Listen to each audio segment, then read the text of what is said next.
Olá, meninos! Hoje na nossa aula de genética vamos falar sobre genotipagem de microsatélites por PCR.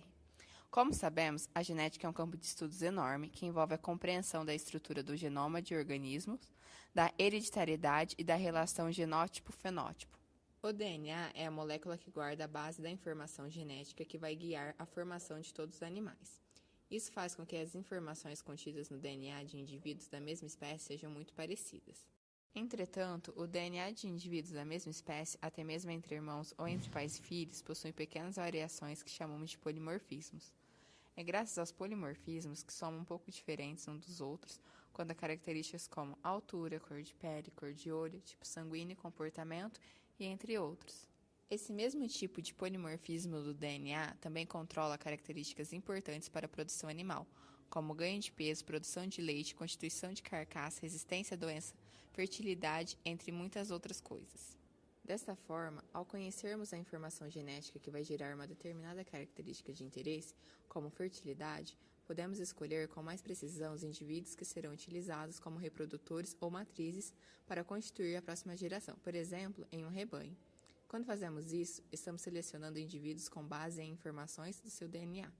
O grande desafio é encontrar dentre os milhares de pequenos polimorfismos presentes no DNA de todos os indivíduos, aqueles poucos que vão controlar as características que nos interessam.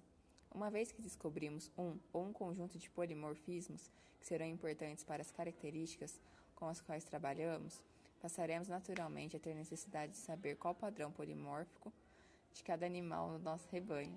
E isso tem tudo a ver com genotipagem. Vocês têm alguma ideia do que pode ser genotipagem? Seria o emparelhamento dos cromossomos? Seria a separação genotípica de um indivíduo? Então é o código genético? Não é isso. A genotipagem é justamente o processo pelo qual identificamos cada polimorfismo de interesse para um grande número de animais. Assim, podemos saber se o animal que acabou de nascer, um feto, ou até mesmo um embrião, terá ou não maior propensão a desenvolver uma determinada característica de interesse. Existem várias técnicas para se genotipar um animal. O próprio teste de paternidade, de que tanto ouvimos falar, é um tipo de genotipagem com o objetivo de identificarmos indivíduos. Todas as técnicas de genotipagem são fundamentadas na extração do DNA do animal, que pode ser de qualquer tecido, vivo ou morto, que contenha células com DNA. Pela maior facilidade de obtenção, normalmente usamos o sangue ou bulbo capilar como fonte do DNA a ser analisado. Também pode ser utilizado pena, pelo, sangue, sêmen, osso, músculo, que vão conter DNA e dessa maneira permitir a sua extração.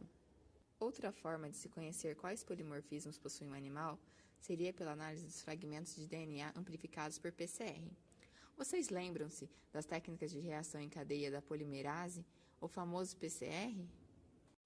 Sim, é a análise dos fragmentos de DNA amplificados em uma máquina de sequenciamento e assim descobrimos a identidade daquele trecho da informação contida no DNA e, consequentemente, sabemos quais polimorfismos estão presentes ali. Pesquisem aí rapidamente como esse PCR é utilizado. Encontrei que ele é utilizado em laboratórios de investigações médica e biológica, objetivando diferentes tarefas, como a identificação de doenças hereditárias, a construção de árvores filogenéticas, a clonagem de genes, detecção de organismos causadores de infecções, concepção de organismos transgênicos. Além disso, pesquisei aqui que o PCR é uma técnica poderosa, que envolve a síntese enzimática in vitro de milhões de cópias de um segmento específico de DNA na presença da enzima DNA polimerase.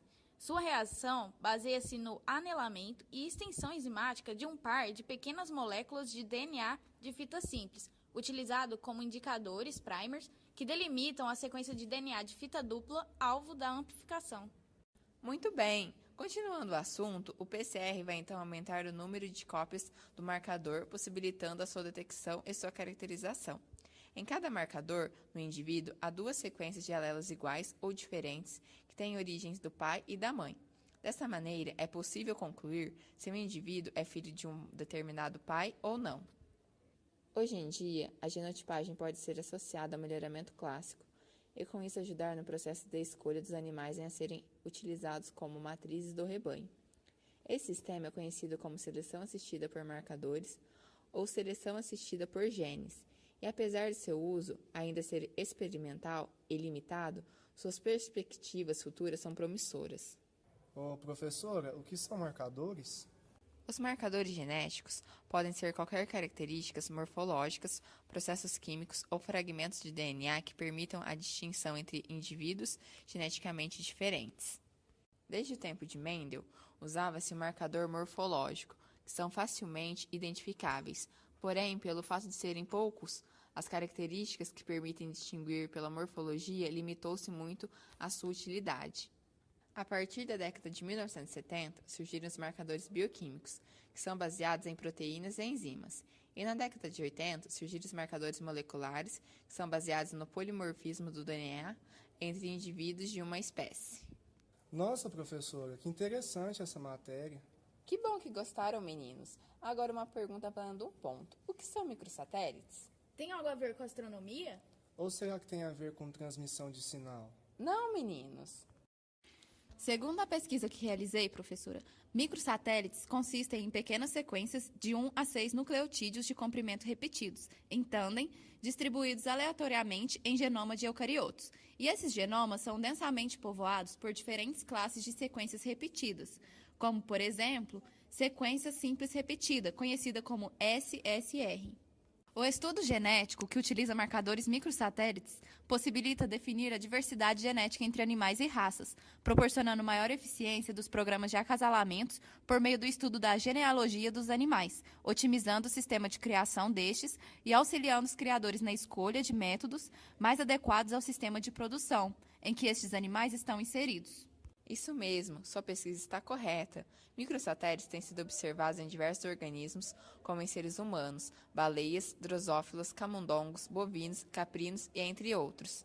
Para acrescentar uma curiosidade, quando se fazia análise de DNA por ultracentrifugação em gradiente de cloreto de césio, apareciam bandas que ficavam ao lado da banda principal.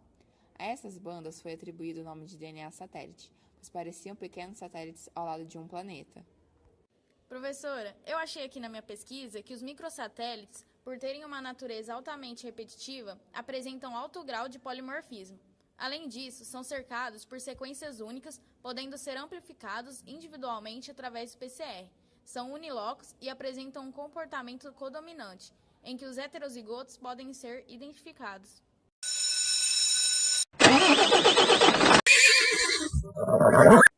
Oi, Laura, como foi sua aula hoje?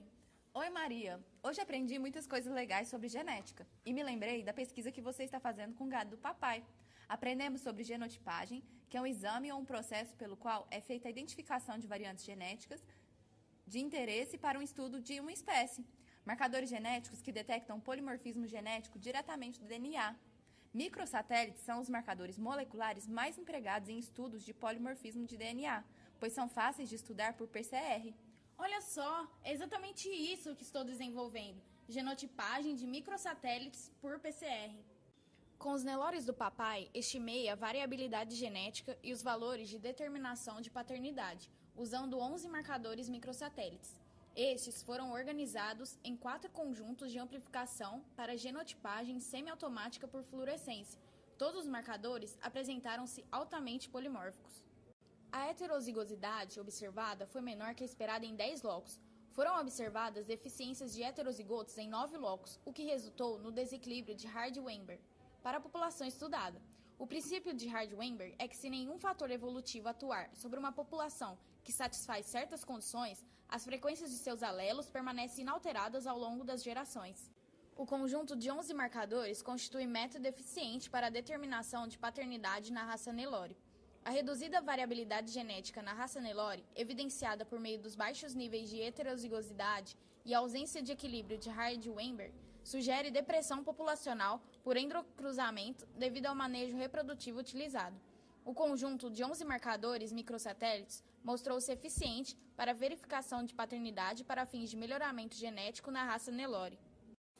Que incrível! Na próxima aula comentarei com a professora de sua pesquisa, porque isso ajuda a selecionar, multiplicar e distribuir os animais com características favoráveis para tornar os rebanhos mais produtivos.